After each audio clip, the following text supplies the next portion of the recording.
இயேசு கிறிஸ்துவின் நாமத்தினாலே இந்த காலை வேளையில கூடி வந்திருக்கிற உங்கள் ஒவ்வொருவரையும் அன்போடு கூட நான் வாழ்த்துகிறேன். இந்த நாளிலும் பரலோகத்தின் முழு கவனமும் நம் ஒவ்வொருவர் மேலும் பதிக்கப்பட்டிருக்கிறதை நீங்கள் அறிந்து கொண்டவர்களாய் நீங்கள் வாழ வேண்டும் என்று சொல்லி தேவன் விரும்புகிறார். ஒவ்வொரு நொடி பொழுதும் பரலோகத்தின் அனைத்து காரியங்களும் நமக்காக அவர் செயல்படுவதும், நமக்காகவே அவர் தம்முடைய தூதர்களை அனுப்பி உங்களுடைய காரியங்களை வெற்றியாக மாற்றுவதும் தான் தேவனுடைய எண்ணங்களாக, நோக்கங்களாக, செயல்களாக இருக்கிறதை நீங்கள் அறிந்து கொள்ள வேண்டும். இந்த நாள்ல கூட ஒரு காரியத்த இத நான் யோசிக்கல. ஆனா ஆவியானவர் என் உள்ளத்துல வைத்த ஒரு காரியம், இந்த மூங்கில் மரம், இந்த பேம்பு, அதாவது அது மரம்னு சொல்றதில்ல. அது ஒரு இட் இஸ் அ கிராஸ். ஆனா, அதனுடைய வளர்ச்சியை நம்ம பார்க்கும் பொழுது, அது முதல் 5 வருடங்கள் அதுக்கு எந்த வளர்ச்சியும் பெருசா இருக்காதாம். அதோடைய எஸ்டாப்ளிஷ்மென்ட் அது ஃபுல்லாவே அண்டர் கிரவுண்ட்ல தான், பூமிக்கு அடியில அது தன்னை வேர்கொள்ள ஆரம்பிக்குமாம். 5 வருடங்களுக்கு எந்த வளர்ச்சியும் தெரியாதது போல தான் இருக்குமாம். ஆனா அந்த 5 வருட காலங்கள் அது வேர்கொண்ட பிறகு, அதனுடைய வளர்ச்சி பயங்கர ஃபாஸ்ட்டா இருக்குமா. கிட்டத்தட்ட அதனுடைய வளர்ச்சி எப்படி இருக்குமான்னா, 4 சென்டிமீட்டர் 1 மணி நேரத்துக்கு அதனுடைய வளர்ச்சி 1 1/2 இன்ச் 4 சென்டிமீட்டர் வளருமாம். அந்த அளவிற்கு அதனுடைய வளர்ச்சி துரிதமா இருக்குமா, அந்த அடுத்த 60 நாட்களுக்கு. அப்போ முதல்ல 5 வருஷம் எதுவுமே தெரியாதது போல தான் இருக்கும். ஆனா, பூமிக்கு கீழ அது வேர்கொள்ளுவதை அது அது வேர்கொண்டா தான் தான் இவ்வளவு துரிதமாய் அது அவ்வளவு பெலனா அங்க வளர முடியுங்கிறது அந்த மரத்தினுடைய ஒரு நேச்சரா இருக்கிறத நம்ம பார்க்கிறோம். அதுக்கப்புறம் 60 நாட்களுக்கு அதனுடைய அந்த வளர்ச்சி மிக துரிதமா இருக்கிறதை நம்ம பார்க்கிறோம். அதனுடைய அந்த மெச்சூர்ட் சைஸ் வர்றதுக்கு அது சில நாட்கள் ஆனா கூட அதனுடைய வளர்ச்சி ரொம்ப வேகமா இருக்குமா. ஒரு நாளைக்கு 35 முதல் 47 இன்ச், அதாவது 90ல இருந்து 120 சென்டிமீட்டர் ஒரு நாளைக்கு அது வளருமாம். அந்த 5 வருட முடிவிற்கு பிறகு. அதனால இன்றைக்கு உங்களுடைய வாழ்க்கையில சில காரியங்கள் தாமதமா இருக்கலாம். அந்த தாமதத்துல அவர் உங்களுக்கு பொறுமையை கற்றுக் கொடுக்கிறார். கிறிஸ்துவுக்குள் வேர்கொண்டவர்களாய் நீங்கள் மாறுகிறீர்கள். இந்த கிறிஸ்துவுக்குள்ள வேர்கொள்ள நம்ம ஸ்ட்ராங்கா உறுதியா நிப்போம். நம்மை எந்த புயல் வந்தாலும், எந்த காற்றடித்தாலும் அந்த மரம் அசையாது. அதுபோல தான் நீங்க இந்த தாமதத்தின் நாட்கள்ல அவருக்குள்ள நீங்க வேர்கொள்றீங்க.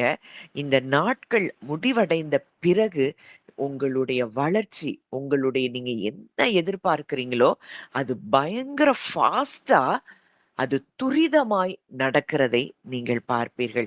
இந்த காரியத்த நான் சொல்லும்போது, இது எதுக்காக என் எண்ணங்கள்ல வந்ததுன்னு நான் சொல்லியே ஆகணும். இது ஏற்கனவே நம்ம ஒரு 2 நாட்களுக்கு முன்பாக இந்த மூங்கில் மரத்த குறிச்சு நம்ம தியானிச்சோம். அதுக்கு அடுத்த நாள் என்னுடைய மகளுடைய அவ கோச்சிங் கிளாஸ் போயிட்டுருக்கிறா. அந்த கோச்சிங் கிளாஸ்ல அதே பேம்பு ட்ரீய அந்த கோச்சிங் கிளாஸ்ல அவளுடைய மார்க்ஸ் கொஞ்சம் குறைஞ்சிருச்சு. அதனால அவ ரொம்ப வேதனைப்பட்டுட்டு இருக்கிறப்போ, அது அவளுக்கு ஒரு மனசுல அது ஒரு ஒரு பாரமா இருந்தது. ஐயோ! நான் நல்ல மார்க் வரும்னு நெனச்சேன். ஆனா இதுல குறைஞ்சுட்டேனே! அப்படின்னு நெனைக்கும் பொழுது, அவளுக்கு கிளாஸ் எடுத்த அந்த பிசிக்ஸ் சார், இல்ல பேம்பு ட்ரீ இப்படித்தான் இருக்கும். அது சில காலங்கள் அது காத்திருக்க தான் செய்யணும். இன்னைக்கு உங்க மார்க் குறைஞ்சு போனதுனால, நீங்க சோர்ந்து போக வேண்டாம். நீங்க வீரியமாய் வளர்கிற நாட்களுக்குள்ள நீங்க வருவீங்கன்னு சொல்லி, அவர் சொன்னத என்கிட்ட ஷேர் பண்ணா. இன்றைக்கு ஆவியானவர் அந்த வார்த்தையை எனக்கு நினைப்பூட்டினார். நிச்சயமா இதை கேட்டுக்கொண்டிருக்கிற சிலருக்கு தேவன் பேசிக் கொண்டிருக்கிறதை என்னுடைய ஆவியில உணர்றேன். ஒருவேளை எனக்கு தேவன் முந்தின நாள் பேசின வார்த்தை, அந்த அடுத்த நாள் அந்த சாருக்கு ஆண்டவர பத்தியும் தெரியாது, எதுவுமே தெரியாது. அதே மூங்கில் மரத்தை குறித்து அவரும் பேசினார் என்றால், இந்த வார்த்தை இன்றைக்கு நமக்காக தேவன் அவர் நினைப்பூட்டுகிறார். எதுவுமே நடக்காதது போல நீங்க உணர்றீங்கன்னா, ஒண்ணு நீங்க புரியணும். நீங்க ரூட் ஆயிட்டு இருக்கிறீங்க. கிறிஸ்துவுக்குள்ள நீங்க வேர் கொண்டு கொண்டிருக்கிறீங்க. சில நாட்களுக்குள்ள அந்த காலங்கள் முடிவடையும் பொழுது உங்களுடைய வளர்ச்சி, உங்களுக்கான அற்புதங்கள் அது துரிதமாய், மிக வேகமாய் நீங்க உயருகிறதையும், உங்க வாழ்க்கையில அந்த அற்புதங்களை நீங்கள் பெற்றுக்கொள்ளுகிறதையும் நீங்கள் நிச்சயமாய் பார்ப்பீர்கள். இந்த நாள்ல கூட நம்ம தேவதூதர்களுடைய ஊழியங்கள் நம்முடைய வாழ்க்கையில எப்படி இருக்கிறது என்பதை குறித்து நம்ம தியானிக்க போகிறோம். ஒண்ணு நமக்கு நல்லா புரியணும். நாம் என்றைக்கு தேவனால் பிறந்தோமோ, அவருடைய நாமத்தின் மேல் விசுவாசம் உள்ளவர்களாய் அவரை என்றைக்கு ஏற்றுக்கொண்டோமோ, அன்றைக்கே நாம் அவரால் பிறந்திருக்கிறோம். இன்றைக்கு அவரால் பிறந்திருக்கிறோம் என்றால், முழு பரலோகமும் நமக்காக செயல்பட்டுக் கொண்டிருக்கிறதை நீங்கள் அறிய வேண்டும், உணர வேண்டும். நீங்க ஒரு நொடிப்பொழுது கூட உங்க வாழ்க்கையில நீங்க தனிமையாக இல்லை. உங்களுக்காக அனுதினமும் ஒவ்வொரு நொடிப்பொழுதும் முழு பரலோகமும் செயல்பட்டுக் கொண்டிருக்கிறது. இன்றைக்கு நமக்காகவே இந்த தேவ தூதர்களை தேவன் நியமித்திருக்கிறார். வாசிக்கலாம். எபிரெயர் 1ஆம் அதிகாரம் 14ஆம் வசனம். எபிரெயர் 1:14. ரட்சிப்பை சுதந்தரிக்கப் போகிறவர் நிமித்தமாக ஊழியம் செய்யும்படிக்கு அவர்கள் எல்லோரும் அனுப்பப்படும் பணிவிடை ஆவிகளாய் இருக்கிறார்கள் அல்லவா? ரட்சிப்பை சுதந்தரிக்கப் போகிறவர்களின் நிமித்தமாக ஊழியம் செய்யும்படிக்கு அவர்கள் எல்லோரும் அனுப்பப்படும் பணிவிடை ஆவிகளாய் இருக்கிறார்கள் அல்லவா? இதுதான் தேவ தூதர்களை பற்றின ஒரு அடிப்படையான ஒரு நிஜமாய் இருக்கிறது, உண்மையாய் இருக்கிறது. இந்த தேவ தூதர்கள் யாராம்? ஊழியம் செய்யும் ஆவிகள், மினிஸ்டரிங் ஸ்பிரிட்ஸ். அவங்க சேவை செய்வதற்காகத்தான் நமக்காக அவர்கள் இருக்கிறார்கள். நம்மை ஆளும்படிக்கு அந்த தூதர்கள் செயல்படவில்லை. அவர்கள் எல்லோரும் அனுப்பப்படுகிறவர்களாய் இருக்கிறார்கள். அவங்களுடைய வேலையை அவங்களா செய்ய முடியாது. அவர்கள் தேவனால் அனுப்பப்படுகிற பணிவிடை ஆவிகளாய் இருக்கிறார்கள். அங்க ஆங்கிலத்துல இந்த வசனம் இப்படியாய் சொல்லப்பட்டிருக்கிறது. Are they not all ministering spirits sent forth to serve those who will be heirs of salvation. விசுவாசிகளாகிய நமக்காக அவர்கள் செயல்படுகிறவர்கள். ரட்சிப்பை சுதந்தரிக்கிற நமக்காக செயல்படுகிறவர்களாய் இந்த தேவதூதர்கள் இருக்கிறார்கள். இந்த எபிரெயர் 1ஆம் அதிகாரம் முழுவதுமாய் பார்க்கும் பொழுது தேவதூதர்கள் நமக்காக சேவை செய்கிறவர்களாக, பணிவிடை செய்கிறவர்களாக அவர்கள் இருக்கிறதை நீங்கள் அறிய வேண்டும். இயேசு கிறிஸ்து எல்லாவற்றிற்கும் மேலாக தேவகுமாரனாய் அவர் இருக்கிறார். அங்க வசனம் சொல்லுது, தேவ தூதர்களை நாம் ஒரு காலும் ஆராதனை செய்யக்கூடாது. ஆனால் அந்த கிறிஸ்து அவர் ஒருவரே ஆராதனைக்கு உரியவராய் இருக்கிறார் என்பதை நாம் இந்த எபிரெயர் 1 அறிந்து கொள்ளுகிறோம். அப்போ அவர்களை அனுப்புகிற கிறிஸ்துவை நாம் ஆராதிக்கிறோம். வசனம் சொல்லுது, தம்முடைய தூதர்களை காற்றுகளாகவும் தம்முடைய ஊழியக்காரரை அக்கினி ஜுவாலைகளாகவும் செய்கிறார் என்று சொல்லி இருக்கிறது. தேவதூதர்களை குறித்து சொல்லப்பட்ட வார்த்தை. அவர்கள் காற்றுகளாக, அவர்கள் அக்கினி ஜுவாலைகளாக நமக்காக அவர்கள் பணிவிடை செய்கிறார்கள் என்பதுதான் நிஜமாய் இருக்கிறது. இன்றைக்கும் வசனம் சொல்லுது, எபிரெயர் 12ஆம் அதிகாரம் 22ஆம் வசனம் வாசிக்கலாம். எபிரெயர் 12:22. நீங்களோ சீயோன் மலையின் இடத்திற்கும் ஜீவனுள்ள தேவனுடைய நகரமாக்கிய பரம எருசலேமின் இடத்திற்கும் ஆயிரமான தேவ தூதர்களிடம் இடத்திற்கும். போதன்று வந்து சேர்ந்தீர்கள். 24வது வசனத்துல பார்த்தீங்கன்னா, இங்க வந்து சேர்ந்திருக்கிறோம். இன்னைக்கு நம்ம இந்த பிசிக்கல் வேர்ல்ட எவ்ளோ ரியலா பார்க்கிறோமோ, அத விட நம்ம வந்து சேர்ந்திருக்கிற இடம் மிகவும் நிஜமான ஒரு இடம். வசனம் சொல்லுது, எங்க வந்து சேர்ந்திருக்கிறோமாம்? 1000 10,000மான தேவதூதர்களின் இடத்திற்கும். And to an innumerable company of angels, infinite number of angels, கணக்கற்ற தேவ தூதர்களின் இடத்திற்கு நம்ம வந்து சேர்ந்திருக்கிறோமாம். அப்ப இன்றைக்கு உங்க வாழ்க்கையில நீங்க எங்க போனாலும் நீங்க தனிமையா இல்லை என்பதை நீங்கள் அறிந்து கொள்ள வேண்டும். காணக்கூடிய உலகத்தை, உங்களை சுற்றி இருக்கிற மனிதர்கள், உங்களை சுற்றி இருக்கக்கூடிய உங்கள் குடும்பத்தினர், இதை எவ்வளோத்துக்கு எவ்வளோ நீங்க ரியலா பார்க்கிறீங்களோ, அதை விட நிஜம் நீங்க இன்றைக்கு வந்து சேர்ந்திருக்கிற இடம். Innumerable company of angels, infinite number of angels இன்றைக்கு உங்களை சூழ இருக்கிறதை நீங்க எப்போ உணர ஆரம்பிக்கிறீங்களோ, அப்போ உங்களுக்காக பரலோகம் செயல்படுகிறதை நீங்கள் பார்க்க முடியும், அறிந்து கொள்ள முடியும். வசனம் சொல்லுது, தேவ தூதர்களுடைய பாதுகாப்பு எப்பொழுதும் அவருக்கு பயப்படுகிறவர்களுக்கு இருக்கிறதை நாம் அறிந்து கொள்ளுகிறோம். வாசிக்கலாம். சங்கீதம் 34ஆம் அதிகாரம் 7ஆம் வசனம். சங்கீதம் 34 7.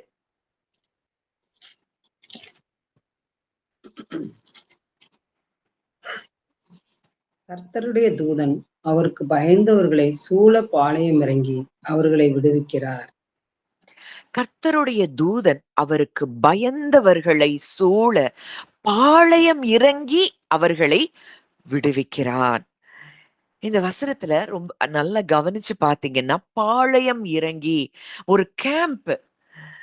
இது ஒரு ஒரு டெம்பரரியான ஒரு வருகை அல்ல. இங்க சுற்றி நிற்கும் பாதுகாப்பு எப்பொழுதும் தேவனுக்கு பயந்திருக்கிறவர்களுக்கு உண்டாகி இருக்கிறது. நம்மை கண்காணித்துக் கொண்டே இருக்கிற ஒரு பரலோக காவல் நமக்கு உண்டாயிருக்கிறது. எப்பவும் அருகிலிருந்து நம்மை பாதுகாக்கும்படிக்கு தேவனுடைய கவனம் நம்மேல் கொடுக்கப்பட்டிருக்கிறது. இப்போ ஒரு படை இருக்கிறது போல, ஒரு படை சூழ ஒரு ராஜா எப்படி பாதுகாக்கப்படுகிறது போல, தேவனுடைய மக்களை சுற்றிலும் அவருடைய தூதன் பாதுகாக்கிறான். அவருடைய தூதர்கள் பாதுகாப்பாக நிற்கிறார்கள். யாருக்கு நிற்கிறாங்க அப்படின்னு பார்த்தோம்னா, கர்த்தருக்கு பயந்தவர்களுக்கு.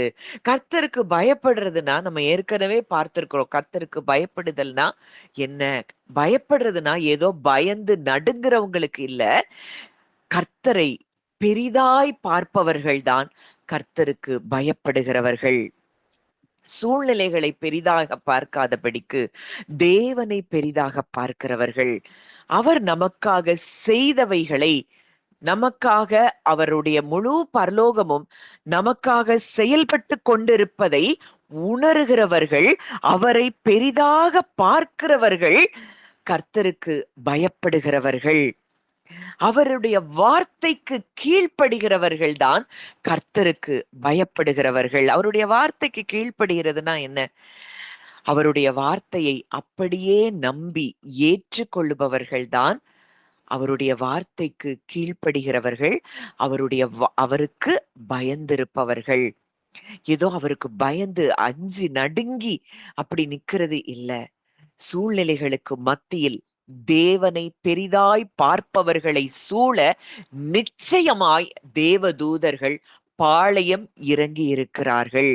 அவர்கள் எந்த சூழ்நிலையில இருந்தாலும் அவர்கள் விடுவிக்கப்படுவது நிச்சயம். இது வேதத்துல இருந்தே பல காரியங்கள் மூலமாய் பல உதாரணங்கள் தேவனுடைய அற்புதமான பரிசுத்தவான்கள் அவருடைய வாழ்க்கையில என்ன சம்பவித்தது என்பதை நாம் அறிந்து கொள்ளும் பொழுது எப்படிப்பட்டவர்களுக்கு இப்படிப்பட்ட தூதருடைய பாதுகாப்பு உண்டாயிருக்கிறது என்பதை நாம் அறிந்து கொள்ள முடியும்.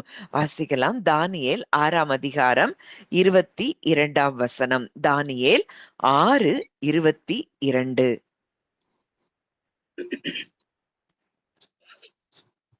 சிங்கங்கள் என்னை சேதப்படுத்தாதபடிக்கு தேவன் தம்முடைய தூதனை அனுப்பி அவைகளின் வாயை கட்டி போட்டார். அதன் என்னவென்றால், அவருக்கு முன்பாக நான் குற்றமற்றவனாய் காணப்பட்டேன். ராஜாவாகிய உமக்கு முன்பாகவும் நான் நீதிகேடு செய்ததில்லை என்றான். சிங்கங்கள் என்னை சேதப்படுத்தாதபடிக்கு தேவன் தம்முடைய தூதனை அனுப்பி அவைகளின் வாயை கட்டி போட்டார். இங்க தானியேலுக்கு விரோதமா சிங்கக்கெபி ஆயத்தமாக்கப்பட்டிருந்தது. எல்லாம் தானியேலுக்கு தெரியும். ஆனா தானியேலுக்கு துளி அளவு கூட இந்த சிங்கக்கெபியில என்னைய போடுவாங்க, இந்த சிங்கம் என்னைய சேதப்படுத்தினா நான் என்ன ஆவேன், நான் உண்மையா தானே ஆண்டவரை சேவித்தேன், இப்படியெல்லாம் தானியேல் நினைக்கவே இல்லை. அவன் முன் செய்து வந்தபடியே எருசலேமின் அந்த பலகணிகள் திறந்திருக்க அவன் என்ன செய்தானா, ஸ்தோத்திர ஜபங்களை அவன் ஏறெடுத்தானா. ஆண்டவரை குறிச்சு முறுமுறுக்கல, எந்த கேள்வியும் கேட்கல.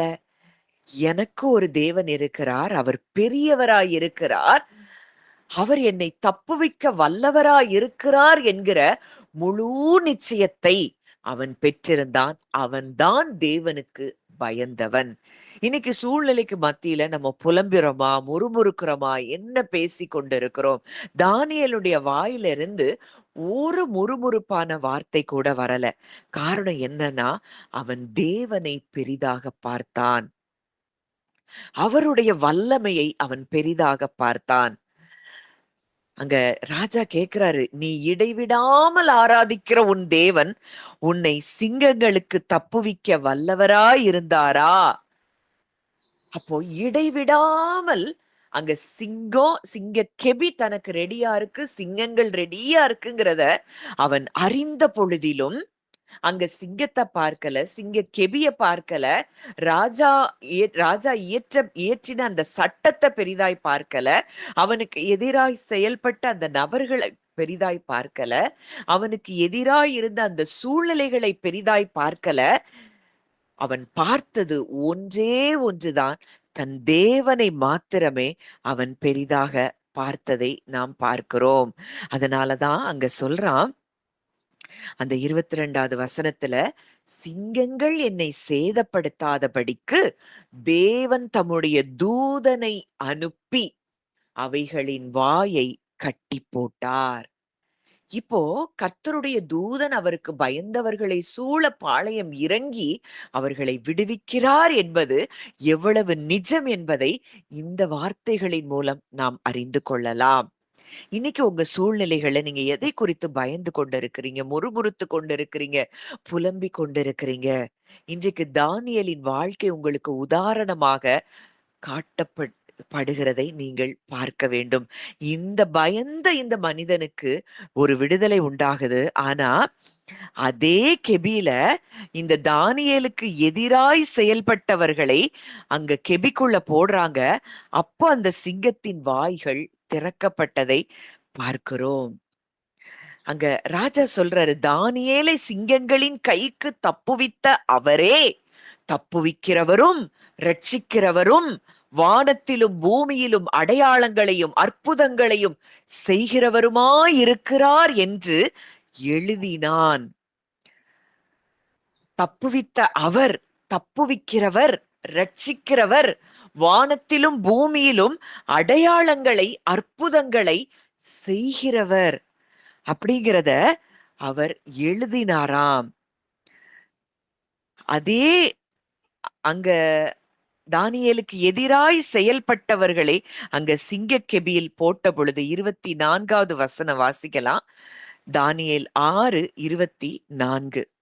தானியேலின் மேல் குற்றஞ்சாட்டின மனுஷரையோ வென்றால் ராஜா கொண்டு வரச் சொன்னான். அவர்களையும் அவர்கள் குமாரரையும் அவர்கள் மனைவிகளையும் சிங்கங்களின் கெவியிலே போட்டார்கள். அவர்கள் கெவியின் அடியிலே சேரும் முன்னே சிங்கங்கள் அவர்கள் மேல் பாய்ந்து அவர்கள் எலும்புகளை எல்லாம் நொறுக்கி போட்டது. தானியேலின் மேல் குற்றம் சாட்டின மனுஷரையோ வென்றால் ராஜா கொண்டு வர சொன்னான்.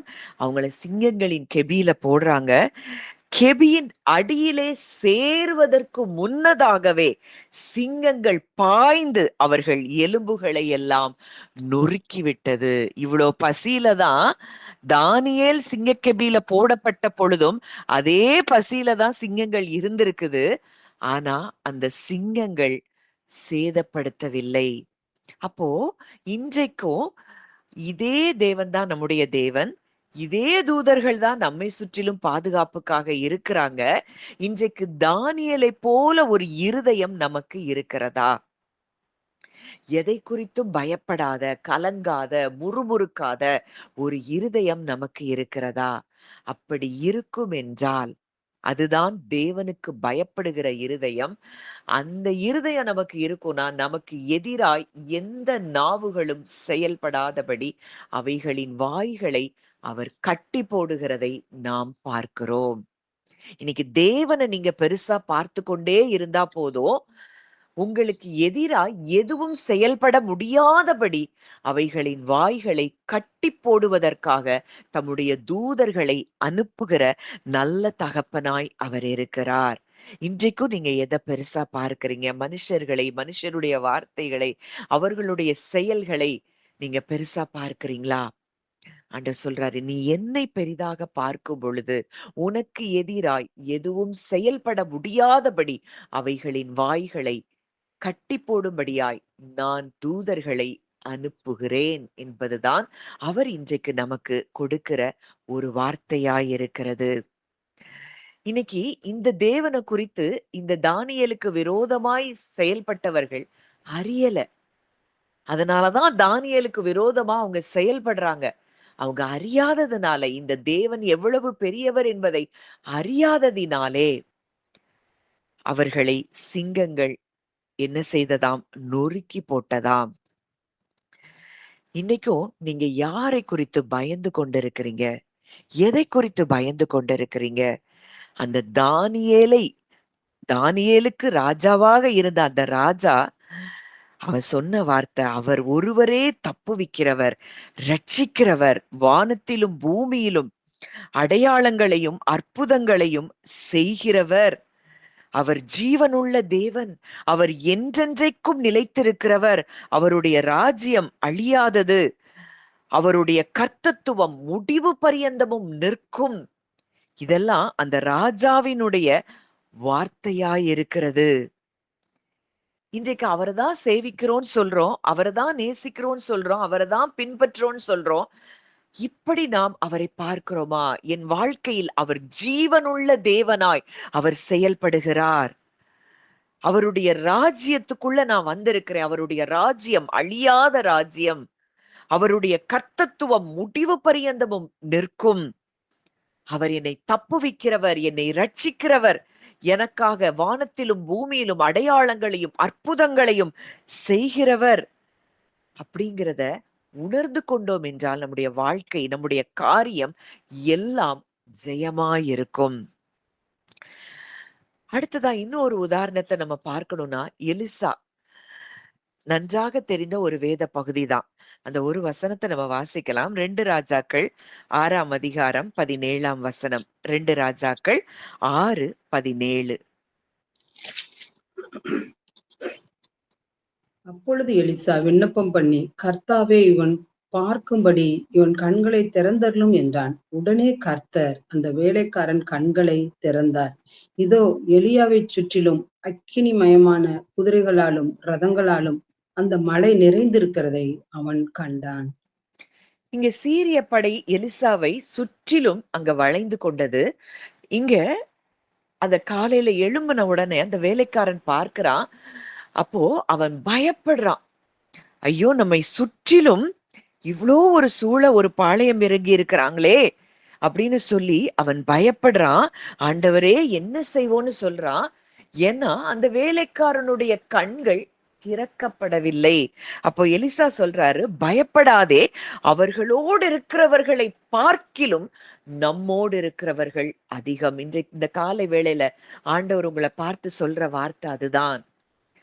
இன்றைக்கு உங்களோடு இருக்கிறவர்கள் அதிகமாய் இருக்கிறார்கள். உங்களை சுற்றிலும் உங்களை பாதுகாக்கும்படி இருக்கிறவர்கள் அதிகமான பேர்களாய் இருக்கிறார்கள்.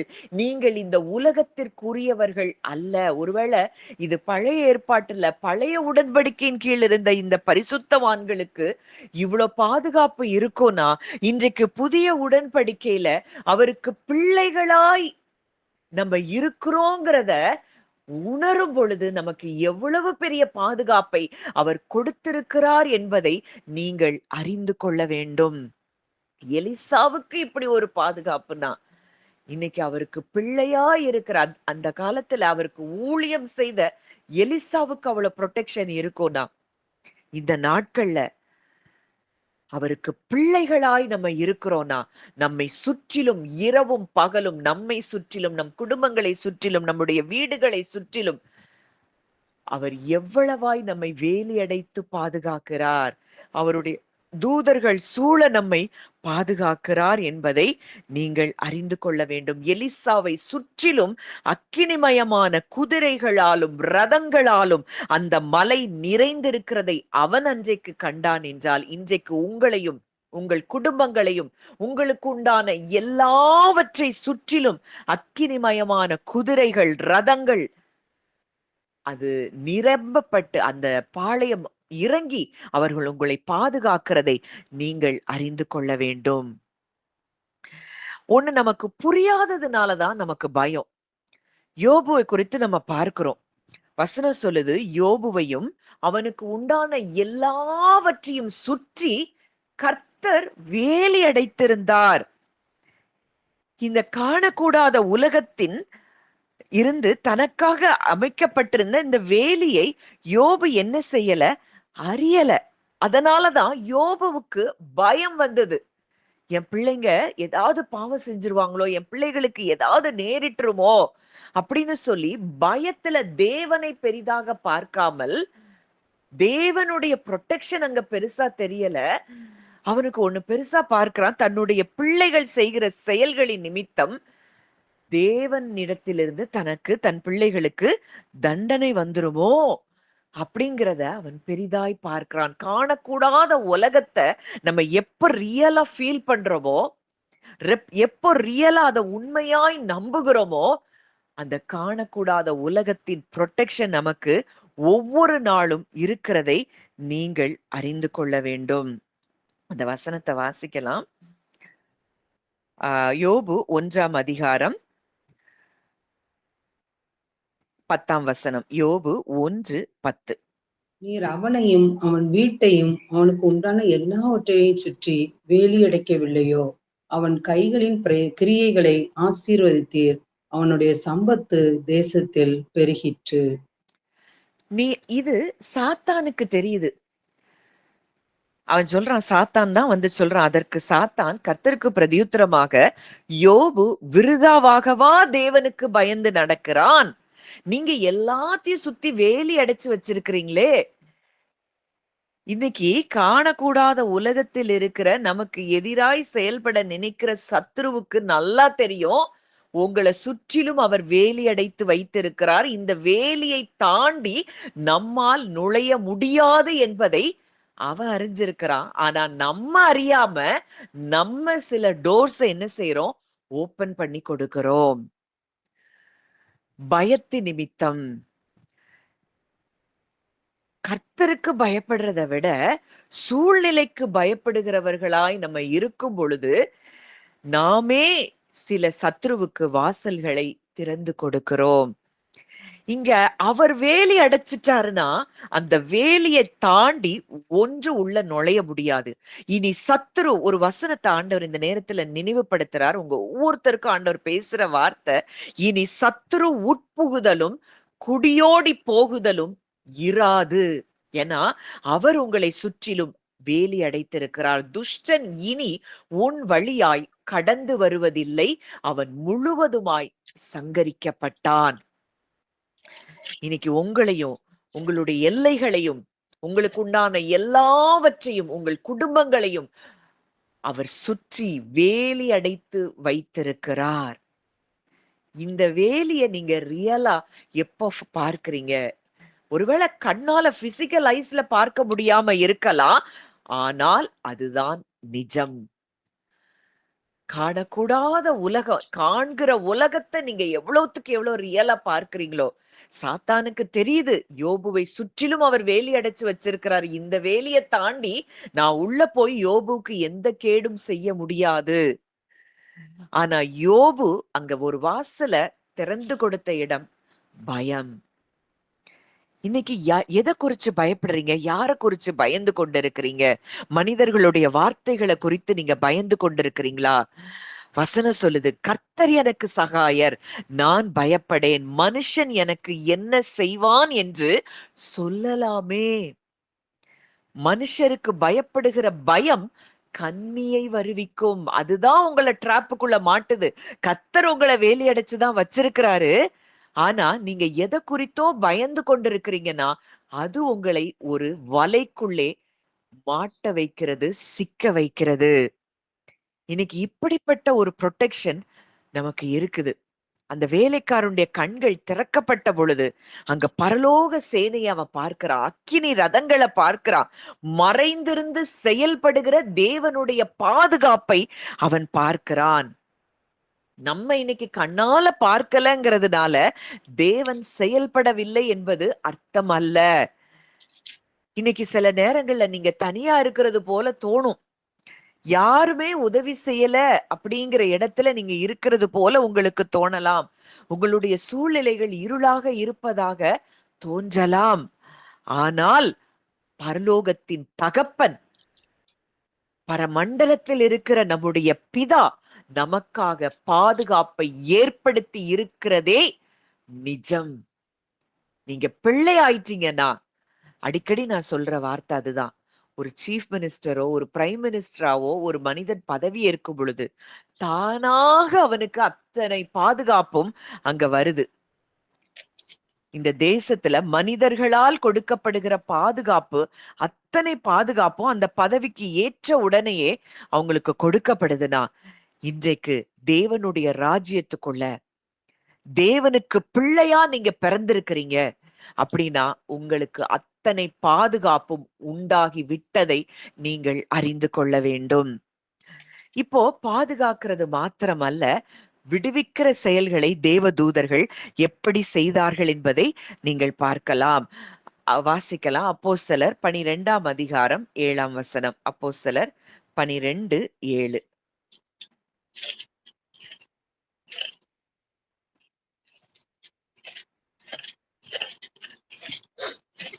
அப்போஸ்தலர் 12:7.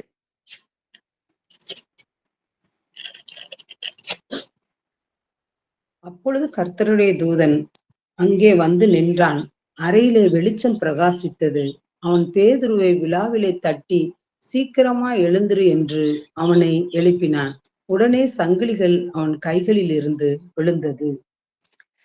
இங்க பேதுரு சிறைச்சாலையில் அடைக்கப்பட்டிருக்கிறாரு. அதுக்கு முந்தின வசனம் பார்த்தோம்னா, 2 சங்கிலிகளினால் அவர் கட்டப்பட்டு 2 சேவகர் நடுவே நித்திரை பண்ணி கொண்டிருந்தான். பல காவல்காரர்கள் அங்க காத்து கொண்டிருக்கிறாங்க. காவல் காத்து கொண்டிருக்கிறாங்க. அவன் பேதுரு இருந்த அந்த சிறையின் வாசல்ல கதவுக்கு முன்னிருந்து சிறைச்சாலையை காத்து கொண்டிருக்கிறாங்க. இவ்ளோ தூரம் பேதுருவ அங்க காக்குறாங்க. அங்க அந்த அந்த ராத்திரியில கர்த்தருடைய தூதன் வந்து அங்க நிக்கிறான். அங்க நின்ன உடனே அந்த அறையில ஒரு வெளிச்சம் பிரகாசிக்குது. அவன் என்ன செய்றான்? பேதுருவை விலாவிலே தட்டுறான். தூங்கிக் கொண்டிருந்த பேதுரு. அவன தட்டி, "சீக்கிரமாய் எழுந்திரு" அப்படிங்கிற வார்த்தைய சொல்லி அவனை எழுப்புன மாத்திரத்துல, அவனை கட்டி இருந்த சங்கிலிகள் கைகள்ல இருந்து விழுகுது. பலமான சங்கிலிகளினாலதான் நிச்சயமாய் பேதுரு கட்டப்பட்டிருந்திருக்கிறான். ஆனா, இங்க தூதன் வந்து தட்டி எழுப்பின மாத்திரத்துல அவனுடைய சங்கிலிகள் கைகளிலிருந்து விழுந்தது. இன்னைக்கும் இந்த சம்பவத்துல இருந்து தேவன் என்னோடு கூட ஒரு வார்த்தை பேசுறாரு. நமக்கு நம்மள நெறைய நேரங்கள்ல எழுந்துரு, எழும்பு அப்படின்னு சொல்றாரு. நம்ம எப்போ அந்த வார்த்தைக்கு கீழ்ப்படிந்து எழும்பி அவருக்காக நம்ம செயல்பட ஆரம்பிக்கும் பொழுது, நம்முடைய சங்கிலிகள் தானாக விழுகிறதை நீங்க பார்க்க முடியும். நீங்க சோர்ந்து போய் இருக்கும்படிக்கு தேவன் உங்களை அழைக்கவில்லை. அன்னைக்கு எலியாவை அங்க தூதன் வந்து தட்டி எழுப்பி போஜனத்தை கொடுத்து, "நீ போக வேண்டிய தூரம் வெகு தூரம்னு" சொல்லி தட்டி எழுப்புற அதே தூதன், இன்றைக்கு உங்களில் சிலரை அந்த தூதன் தட்டி எழுப்புகிறதை நீங்கள் உணருகிறீர்கள். நீங்கள் போக வேண்டிய தூரம் வெகு தூரமாயிருக்கிறது. அந்த தூதன் வந்து தட்டி எழுப்புன உடனேயே அவனுடைய சங்கிலிகள், அவன் எழும்பின மாத்திரத்துல சங்கிலிகள் அங்க அவன் கைகளிலிருந்து விழுந்தது. இவனுக்காக சபை ஒரு பக்கம் ஜெபித்துக் கொண்டிருக்குது. இங்க தேவதூதன் சங்கிலிகள உடைக்கிறான். அடுத்த வசனம் பார்க்கிறோம். 8வது வசனம், 9வது வசனம் வாசிங்க ஆன்ட்டி. தூதன் அவனை நோக்கி, உன் அறையைக் கட்டி உன் பாதரட்சைகளைத் தொடுத்துக்கொள் என்றான். அவன் அந்தப்படியே செய்தான். தூதன் பின்னும் அவனை நோக்கி, உன் வஸ்திரத்தைப் போர்த்துக் கொண்டு என் பின்னே வா என்றான். அந்தப்படியே அவன் புறப்பட்டு அவனுக்குப் பின் சென்று, தூதனால் செய்யப்பட்டது மெய்யென்று அறியாமல் தான் ஒரு தரிசனம் காண்கிறதாக நினைத்தான். அடுத்தது. அவர்கள் முதலாங்காவலையும் இரண்டாங்காவலையும் கடந்து நகரத்துக்குப் போகிற இருப்புக் கதவண்டையிலே வந்தபோது, அது தானாய் அவர்களுக்குத் திறவுண்டது. அதன் வழியாய் அவர்கள் புறப்பட்டு ஒரு வீதி நெடுக நடந்து போனார்கள். உடனே தூதன் அவனை விட்டு போய்விட்டான். அனுப்பப்படுகிற பணிவிடை ஆவிகளாய் தூதர்கள் செயல்படுகிறார்கள் என்பதை இதிலிருந்து நம்ம அறிந்து கொள்ளணும். இன்றைக்கு அந்த அந்த நாள்ல பேதுருவ சிறைச்சாலையிலிருந்து விடுவிக்கப்படும்படியாய் பரலோகம் தன்னுடைய தூதனை அனுப்பியதை இந்த சம்பவத்திலிருந்து நம்ம அறிந்து கொள்ளலாம். அப்போ தூதன் சொல்றான், உன் அறையை கட்டி உன் பாதரட்சைகளை தொடுத்துக்கொள். அதுக்கப்புறம் உன் வஸ்திரத்தை போர்த்துக் கொண்டு என் பின்னே வா. இதெல்லாம் காணக்கூடாத உலகத்துல நடந்தா கூட, இங்க யாருக்கும் மற்ற யாருக்கும் இந்த தூதன் கண்ணுக்கு தெரியல. இங்க பேதுருவுக்கு நடக்கிறதும் அவங்க யாரு கண்ணுக்கும் தெரியல. இது எல்லாம் பேதுருவுக்கே ஒரு சொப்பனம் காண்கிறது போலதான், தரிசனம் பார்க்கிறது போலதான் இருக்குது. தூதனால் செய்யப்பட்டது மெய் என்று அறியாமல், அது உண்மையாவே அவன் பார்க்கல. இது ஒரு கனவா அவன் பார்க்கிறான். அந்த அளவுக்கு தேவதூதருடைய ஊழியம் அங்க ரியலா இருக்குதுன்னா, இன்றைக்கு உங்களுக்கும் எனக்கும் எவ்வளவு தூரம் தேவதூதருடைய ஊழியத்த நம்ம ரியலா நம்ம பார்க்க வேண்டிய இடத்துல நம்ம இருக்கிறோம். அவன் உணரவே இல்ல. ஏதோ கனவு காண்ற மாதிரி நம்ம அங்க சங்கிலிகள் அறுந்து விழுந்தது அவனுக்கு கனவ போல தெரியுது. அவன் அவன் வஸ்திரங்களை போர்த்துக்கொண்டு, பாதரட்சைகள தொடுத்துக்கொண்டு தூதனுக்கு பின்னாடி போறது அவனுக்கு கனவு போல தான் தெரியுது. தரிசனம் மாதிரி தான் இருக்குது. அது ரியலாவே பார்க்கல. ஆனா 1ஆம் காவல், 2ஆம் காவல் எல்லாத்தையும் கடந்து நகரத்துக்கு போகிற இருப்பு கதவண்டையில் வந்த பொழுது, அந்த கதவு அவர்களுக்கு தானாய் திறவுண்டதாம். இதெல்லாம் நீங்க பரலோகத்தில் வந்த தேவனுடைய புத்திரர்களாய் நீங்கள் உங்களை உணரும் பொழுது, உங்களுக்கு வாசல்கள் எல்லாம் தானாய் திறக்கிறதை நீங்கள் அறிந்து கொள்ள முடியும், பார்க்க முடியும். நீங்கள் வானத்துக்குரியவர்களாய் நீங்க எப்போ உங்கள உணர ஆரம்பிக்கிறீர்களோ, இந்த பேதுருவும் சாதாரணமா நம்மை போல இருந்த ஒரு மனிதன் தான்.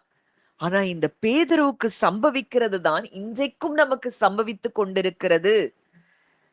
இன்றைக்கும் நமக்கு சம்பவிக்கும் என்கிறதை நீங்கள் உணரும் பொழுது, இந்த மாதிரி சூப்பர் நேச்சுரலான விடுதலைகளை நீங்கள் நிச்சயமாய் பார்ப்பீர்கள்.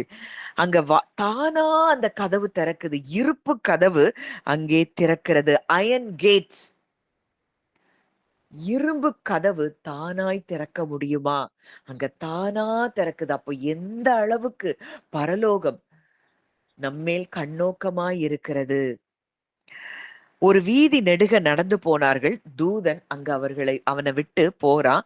அப்பதான் பேதுருவுக்கு தெளிவு வந்தது. ஏரோதின் கைக்கும் யூத ஜனங்களின் எண்ணங்களுக்கும் என்னை விடுதலையாக்கும்படி கர்த்தர் தம்முடைய தூதனை அனுப்பினார் என்று நான் இப்பொழுது மெய்யாய் அறிந்திருக்கிறேன் என்றான். இந்த புரொடெக்ஷன், இந்த விடுவிக்கிற இந்த சேனைகள் நம்மோடு கூட இருக்கிறதை நீங்கள் அறிந்து கொள்வீர்கள் என்றால் உங்களுக்கு பயம் அப்படிங்கிறது உங்க வாழ்க்கையில இருக்கவே முடியாது. உங்களையும் உங்களுக்கு உண்டான எல்லாவற்றையும் சுற்றிலும் அவர் வேலி அடைத்திருக்கிறார். உங்களை விடுவிக்கும்படியாய், உங்களை உங்கள் சிறையிருப்பிலிருந்து விடுவிக்கும்படியாய் தேவன் தம்முடைய தூதர்களை அனுப்பியிருக்கிறார். அவர்கள் உங்களுக்காக அனுப்பப்பட்டிருக்கிற பணிவிடை ஆவிகளாய் இருக்கிறார்கள். முழு பரலோகமும் உங்களுக்காக செயல்பட்டு கொண்டிருக்கிறது என்பதை நீங்கள் அறிந்து கொள்ளும் பொழுது இந்த காரியங்கள் சூப்பர் நேச்சுரல் எல்லாம் அது நேச்சுரலா உங்க வாழ்க்கையில நடக்கிறத நீங்க பார்க்க ஆரம்பிப்பீங்க.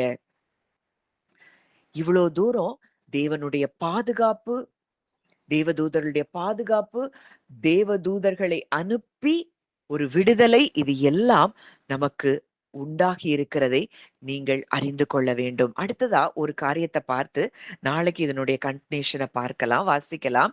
சங்கீதம் 103 20 21. சங்கீதம் 103 20 21.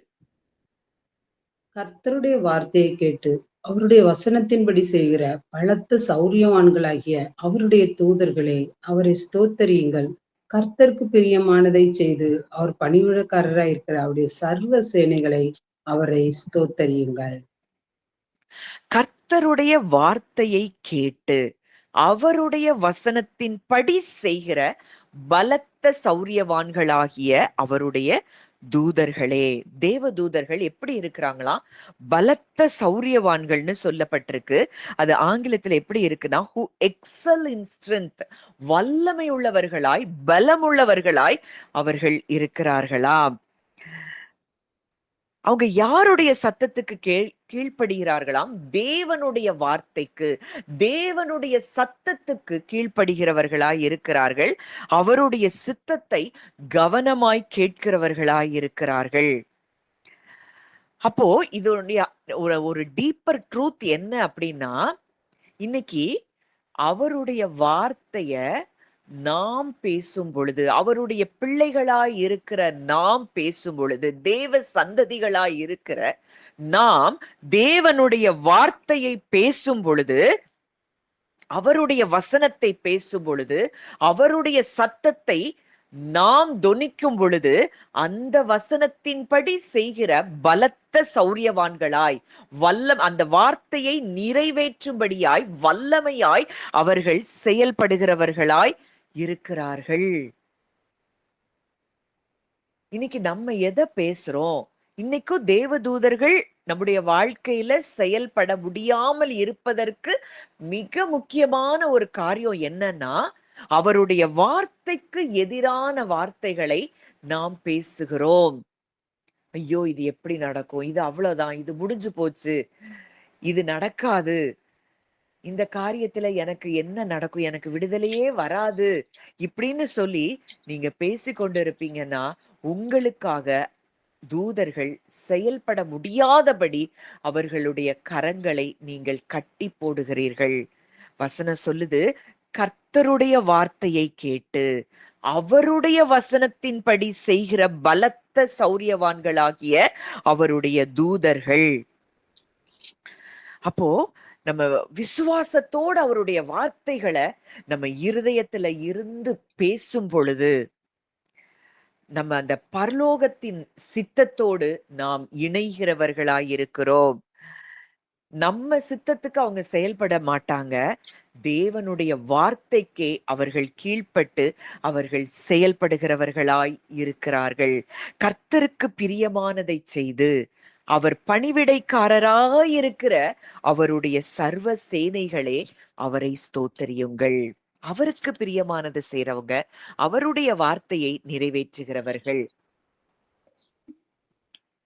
அப்ப இன்றைக்கு நம்முடைய நாவிலிருந்து, நம்முடைய இருதயமாகிய நாவிலிருந்து எது புறப்படுகிறது? இருதயத்தின் நிறைவினால் வாய் பேசும். இன்னைக்கு உங்க இருதயம் இந்த காணக்கூடாத உலகத்தில் இருக்கக்கூடிய இந்த பாதுகாப்பை உணருவோம் என்றால், அத பெருசா பார்ப்போம்னா, என்னையும் என் குடும்பத்தில் இருக்கிற ஒவ்வொருவரையும் எங்களுக்கு உண்டான எல்லாவற்றையும் சுற்றிலும் என் தேவன் வேலி அடைத்திருக்கிறார். நான் அவருக்கு பிள்ளையா இருக்கிறேனா, எனக்காக முழு பரலோகமும் செயல்பட்டு கொண்டிருக்கிறது அப்படிங்கிறத உணர்ந்து அவருடைய வாக்குத்தத்தங்களை உங்க வாயிலிருந்து நீங்க பேசும் பொழுது, இருதயம் இந்த எண்ணங்களால் நிரம்பி, இந்த எண்ணங்களின் விளைவாக நீங்க பேசும் பொழுது, உங்களுக்காக முழு பரலோகமும் செயல்படுகிறதை நீங்கள் பார்க்க முடியும், உணர முடியும். பேதுருவுக்கு அன்றைக்கு நடந்தது நிஜம் என்றால், தானியேலுக்கு நடந்த சம்பவம் நிஜம் என்றால், எலிசாவுக்கு நடந்த காரியம் நிஜம் என்றால், இன்றைக்கு நீங்களும் நானும் உன்னதமான ஸ்தானத்துல நம்ம அமர வைக்கப்பட்டிருக்கிறோம். உன்னதத்திலே அவரோடு கூட நாம் உட்கார வைக்கப்பட்டிருக்கிறோம். இன்னியூமரபிள் கம்பெனி ஆஃப் ஏஞ்சல்ஸ், 1000 10,000மான தேவ தூதர்களிடத்திற்கு நம்ம வந்து சேர்ந்திருக்கிறோம். அவருடைய தெளிக்கப்படும் இரத்தத்தினிடத்திற்கு வந்து சேர்ந்திருக்கிறோம் என்றால், நமக்கு எவ்வளவு பெரிய பாதுகாப்பை நம் தகப்பன் வைத்திருக்கிறார் என்பதை நீங்கள் உணரும் பொழுதே, உங்களுக்காக பரலோகம் செயல்படுகிறதை நீங்கள் நிச்சயமாய் பார்ப்பீர்கள், அனுபவிப்பீர்கள். அதனால எதை குறித்தும் கலங்காதபடி உங்க இருதயம் கலங்காதிருப்பதாக வசனம் சொல்லுது. உங்கள் இருதயம் கலங்காதிருப்பதாக. தேவனிடத்தில் விசுவாசமாயிருங்கள், என்னிடத்திலும் விசுவாசமாயிருங்கள்னு இயேசு சொல்றாருன்னா, உங்க இருதயம் இனி கலங்காதிருப்பதாக. உங்களுக்காக செயல்படும்படி தேவன் தம்முடைய பணிவிடைக்காரராகிய ஆவிகளை அவர் அனுப்பியிருக்கிறார். இப்பவும் உங்க கண்ணுல நீங்க பார்க்கல, அவ்வளவுதான். உங்கள சுற்றிலும் அத்தனை தூதர்கள், உங்கள் எல்லைகளை சுற்றிலும் அத்தனை தூதர்கள் பாதுகாப்பாக இருக்கிறார்கள் என்பதுதான் நிஜம், சத்தியம். இத ரியலா பார்க்கிறவங்களுக்கு, இந்த காணக்கூடாத உலகத்தில் இருக்கிற தேவ தூதர்கள் அவர்கள் செயல்படுகிறவர்களாய் இருக்கிறார்கள். இத நிஜமா பார்க்க முடியாதவர்கள் அவர்கள் கைகளை கட்டி போடுகிறவர்களாய் இருக்கிறார்கள். இன்றைக்கு எதை நிஜமாக பார்க்கிறோம்? எதை சத்தியமாக பார்க்கிறோம்? எதை உண்மையாக பார்க்கிறோம்? இன்னைக்கு உலகத்துல இருக்கிற காரியங்கள உண்மையா பார்க்கிறோமா? உலகம் கொடுக்கிற மீடியா கொடுக்கிற நியூஸ உண்மையா பார்க்கிறோமா? இல்ல தேவனையும் அவருடைய வார்த்தைகளையும் நம்மை சுற்றிலும் இருக்கிற தேவ தூதர்களையும் காணக்கூடாத உலகம் நமக்காக செயல்படுகிறதையும் நாம் நிஜமாக பார்க்கிறோமா? உங்க இருதயம் கலங்காதிருப்பதாக. நம்ம ஜெபிக்கலாம். நல்ல தகப்பனே, நன்றியோடு உம்மை துதிக்கிறோம், ஸ்தோத்தரிக்கிறோம் அப்பா. இந்த நாளிலும் தகப்பனே, நாங்க ரியலா நீங்க எங்களுக்கு கொடுத்திருக்கிற அந்த புரொடெக்ஷனை நாங்க ரியலா பார்க்கிறோம் அப்பா. இன்றைக்கும் தூதர்களை குறித்து அவர்கள் எங்களை பாதுகாக்கிறவர்கள், எங்களை விடுவிக்கிறவர்கள், உம்முடைய வார்த்தையின்படி எங்களுக்காக செயல்படுகிறவர்கள் என்பதை நாங்கள் ஆழமாய் தியானிக்க எங்களுக்கு நீர் உதவி செய்தீரப்பா. நாங்க அப்படியே எங்களை சுற்றிலும் இருக்கிற தூதர்களை எங்களுடைய மனக்கண்கள் வழியாக நாங்க பார்க்கிறோம் அப்பா. நாங்க ஒவ்வொருத்தரும் எங்களை சுற்றிலும், எங்க வீடுகளை சுற்றிலும், எங்களுக்குண்டான எல்லா எல்லைகளை சுற்றிலும் உம்முடைய தூதர்களை நீர் எங்களுக்காக அனுப்பி எங்களை பாதுகாக்கிறதை நாங்க ரியலா பார்க்கிறோம்ப்பா. எங்களுடைய மனக்கண்கள் இன்னும் பிரகாசம் அடையட்டும். காணக்கூடாத உலகம் எங்களுக்கு ரியலா அது மாறட்டும் அப்பா. எங்களை சுற்றிலும் அவர்கள் செயல்பட்டு கொண்டே இருக்கிறத நாங்க பார்க்கிறோம். எங்களை பாதுகாக்கும்படி, எங்களை விடுவிக்கும்படி, எங்களை சுற்றிலும் எங்களுக்குள்ளாக, எங்கள் எல்லைகளுக்குள்ளாக எந்த சத்துருவும் உட்புகிற முடியாதபடி அக்கினிமயமான ரதங்களாலும் குதிரைகளாலும் அவர்கள் எங்களை சூழ இருக்கிறதை நாங்கள் பார்க்கிறோம் அப்பா. எங்க குடும்பங்களில் இருக்கிற ஒவ்வொருவரை சுற்றிலும் இந்த பாதுகாப்பு உண்டாகி இருக்கிறதை நாங்கள் பார்க்கிறோம், பேசுகிறோம் அப்பா.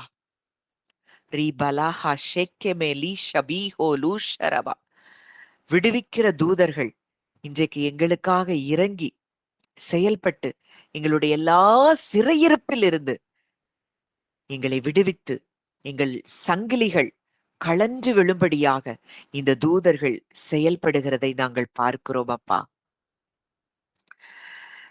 எங்களுக்கு முன்பாக அடைப்பட்ட வாசல்கள் எல்லாம் தானாய் திறக்கிறதை நாங்கள் பார்க்கிறோம். எதெல்லாம் எங்களுக்கு அடைப்பட்டு இருக்கிறதோ அதெல்லாம் இன்றைக்கு திறக்குது. அது கர்ப்பத்தின் வாசலா இருக்கலாம், அது ஒரு வேலைக்கான வாசலா இருக்கலாம், அது உங்களுடைய ஆசீர்வாதங்களின் வாசலா இருக்கலாம்.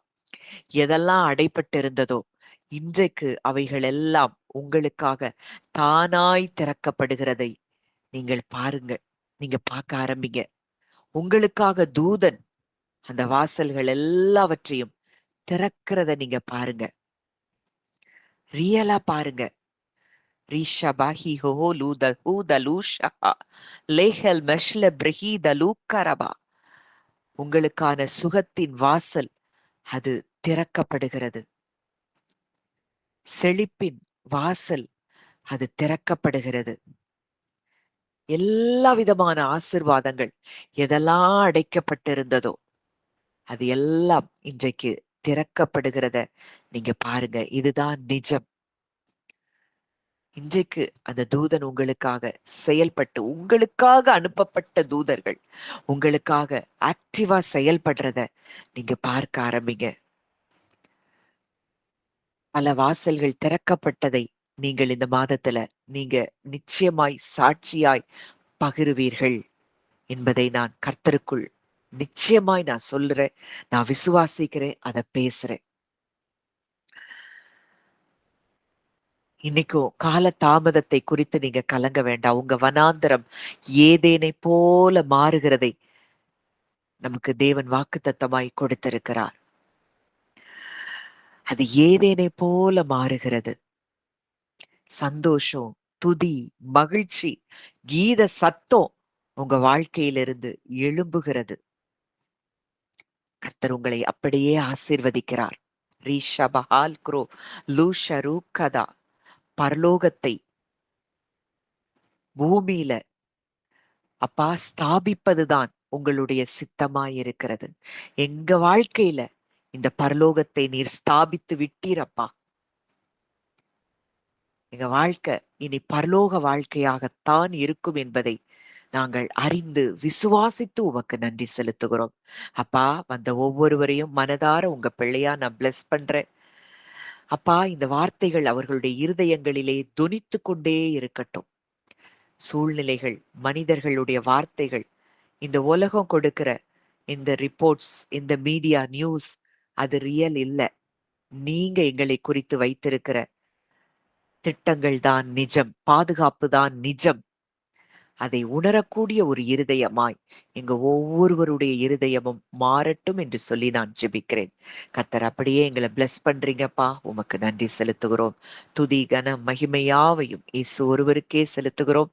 கர்த்தரும் மீட்பெருமாகிய இயேசுவின் மூலம் கேட்கிறோம் ஜீவனுள்ள நல்ல பிதாவே. ஆமேன், ஆமேன்.